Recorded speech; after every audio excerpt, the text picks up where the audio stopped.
Subscribe કરો everything in Gujarati ચેનલને latest update મેળવવા માટે બેલ આઇકન દબાવીને ઓલ નોટિફિકેશન ઓન કરવાનું ભૂલતા નહીં. એજ્યુકેશન તેમજ સ્કોલરશિપ અંગે આપની કોઈ પણ ક્વેરી હોય તેને સરળતાથી અને ઝડપથી ઉકેલવા માટે એવરીથિંગ ઇન ગુજરાતી ટેલિગ્રામ ચેનલને જરૂરથી જોઈન કરજો, જેની લિંક ડિસ્ક્રિપ્શનમાં આપવામાં આવી છે.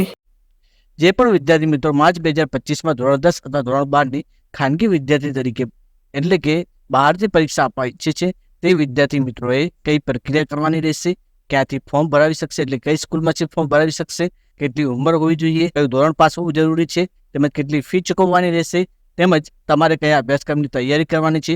આ ઉપરાંત તમે જો એઝ અ પ્રાઇવેટ સ્ટુડન્ટ તરીકે ફોર્મ ભરાવશો તો તમને કેટલા રૂપિયા આપવામાં આવશે તે અંગેની કમ્પ્લીટ માહિતી જાણવા માટે આ વિડીયોનો એક પણ પોઈન્ટ સ્કીપ કર્યા વગર અંત સુધી વોચ કરતા.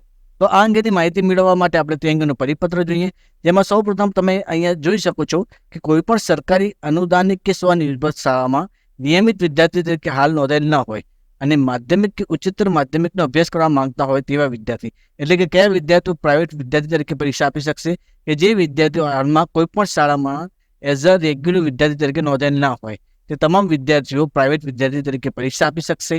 આ ઉપરાંત કોઈ વિદ્યાર્થી ક્યારેય પણ શાળામાં ન રહેલું હોય અથવા શાળામાંથી અધવચ્ચે અભ્યાસ છોડી દીધેલો હોય તે વિદ્યાર્થીઓ પણ પરીક્ષા આપી શકશે.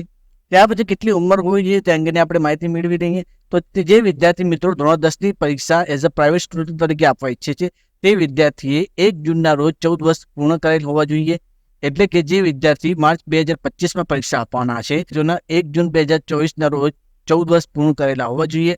તે જ પ્રમાણે જે વિદ્યાર્થી મિત્રો ધોરણ 12 સામાન્ય પ્રવર્ગ એટલે કે આર્ટ્સ અને કોમર્સમાં પરીક્ષા આપવા ઈચ્છે છે તો તે વિદ્યાર્થીઓ ધોરણ 10 પાસ કર્યા પછી 2 વર્ષ સુધીનો સમયગાળો હોવો જોઈએ. એટલે કે જે વિદ્યાર્થી માર્ચ 2023માં પરીક્ષા પાસ કરેલી છે તે વિદ્યાર્થી માર્ચ 2025ની બોર્ડની પરીક્ષા એઝ અ આર્ટ્સ અથવા કોમર્સમાં પ્રાઇવેટ વિદ્યાર્થી તરીકે પરીક્ષા આપી શકશે. ત્યાર પછી મિત્રો તમે કઈ શાળામાંથી ફોર્મ ભરાવી શકશો તો તે અંગે માહિતી આપવામાં આવી છે કે તમારા રહેઠાણની નજીક જ્યાં ધોરણ 10 અને ધોરણ 12 ચાલતું હોય તે શાળામાં તમે એઝ અ પ્રાઇવેટ સ્ટુડન્ટ તરીકે નોંધણી કરાવી શકશો. મિત્રો વધુ માહિતી આપતા પહેલાં હું તમને એક બ્રાઉઝર વિશે માહિતી આપવા જઈ રહ્યો છું, જે બ્રાઉઝરનું નામ છે ગો લોગિન બ્રાઉઝર. મિત્રો આ બ્રાઉઝરનો ઉપયોગ કરીને તમે એક કરતાં વધુ ઇન્સ્ટાગ્રામ એકાઉન્ટ, ફેસબુક એકાઉન્ટ તેમજ ટેલિગ્રામ એકાઉન્ટ તેમજ જેટલા પણ સોશિયલ મીડિયા એકાઉન્ટ છે તે તમામ સોશિયલ મીડિયા એકાઉન્ટ તમે એક કરતાં વધુ બનાવી શકશો અને તે તમામ સોશિયલ મીડિયા એકાઉન્ટનો તમે ઉપયોગ પણ કરી શકો છો. અહીંયા મિત્રો દર્શાવવામાં આવ્યું છે કે go login is the best browser four multi accounting, એટલે કે ગો લોગિન બ્રાઉઝર એક કરતાં વધુ એકાઉન્ટ બનાવવા માટેનું બેસ્ટ બ્રાઉઝર છે. જે બ્રાઉઝર ડાઉનલોડ કરવા માટેની લિંક ડિસ્ક્રિપ્શનમાં આપવામાં આવી છે. હવે મિત્રો આપણે આગળની માહિતી મેળવીએ. ત્યાર પછી કયું ધોરણ પાસ હોવું જરૂરી છે તો તે અંગે મિત્રો પરિપત્રમાં જણાવવામાં આવ્યું છે કે જે વિદ્યાર્થીઓ ધોરણ 10ની પરીક્ષા આપવા ઈચ્છે છે અને જે વિદ્યાર્થી મિત્રો ક્યારેય પણ શાળામાં ન ગયા હોય અથવા શાળામાં ગયા હોય તો જેટલા પણ ધોરણ પાસ હોય તે તમામ વિદ્યાર્થી મિત્રો ધોરણ 10ની પરીક્ષા આપી શકશે. આ ઉપરાંત જે વિદ્યાર્થી મિત્રો ધોરણ 12ની પરીક્ષા એઝ અ પ્રાઇવેટ સ્ટુડન્ટ તરીકે આપવા ઈચ્છે છે તે વિદ્યાર્થીઓ ધોરણ 10 પાસ કર્યા પછી 2 વર્ષનો વચ્ચે ગેપ હોવો જરૂરી છે. ત્યાર પછી મિત્રો તમારે કેટલી ફી ચૂકવવાની રહેશે તો તે અંગે પરિપત્રમાં જણાવવામાં આવ્યું છે કે જીસોસ ખાતે નોંધાયેલ વિદ્યાર્થીઓ માટે ધોરણ 9થી 12ની પરીક્ષા ફી બોર્ડ દ્વારા વખત જે નક્કી કરવામાં આવશે તે મુજબ આપવાની રહેશે. આ ઉપરાંત દિવ્યાંગ વિદ્યાર્થીઓ તેમજ વિદ્યાર્થીનીઓ માટે ફી માફી રહેશે. એટલે કે જ્યારે ફોર્મ ભરાવાનું સ્ટાર્ટ થશે ત્યારે જે પણ બોર્ડ દ્વારા ફી નક્કી કરવામાં આવશે તે ફી ભરવાની છે. પરંતુ જે દિવ્યાંગ વિદ્યાર્થીઓ છે તેમજ જે કન્યા વિદ્યાર્થીનીઓ છે તે વિદ્યાર્થીઓએ કોઈ પણ પ્રકારની ફી આપવાની રહેશે નહીં.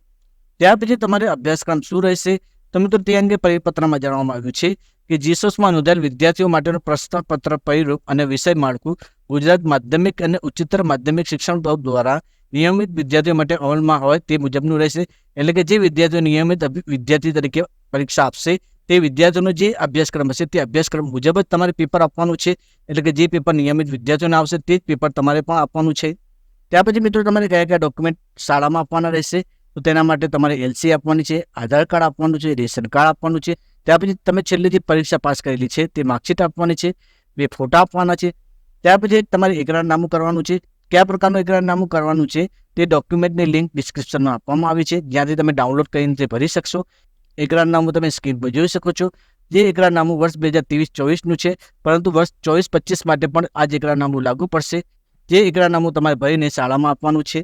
ત્યાર પછી જે પણ વિદ્યાર્થી મિત્રો જીસસ વિદ્યાર્થી તરીકે રજીસ્ટ્રેશન કરાવશે તે વિદ્યાર્થીઓને કોઈ રકમ આપવામાં આવશે તો તે અંગે પણ પરિપત્રમાં ઉલ્લેખ કરવામાં આવ્યો છે.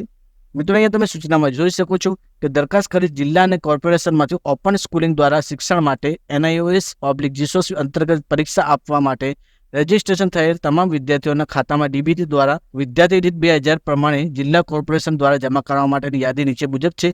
આ ઉપરથી એવું અનુમાન કરી શકાય કે જે વિદ્યાર્થીઓ માર્ચ 2025માં પરીક્ષા આપવાના છે તે વિદ્યાર્થીઓને પણ વિદ્યાર્થી દીઠ 2000 રૂપિયા મળી શકે છે.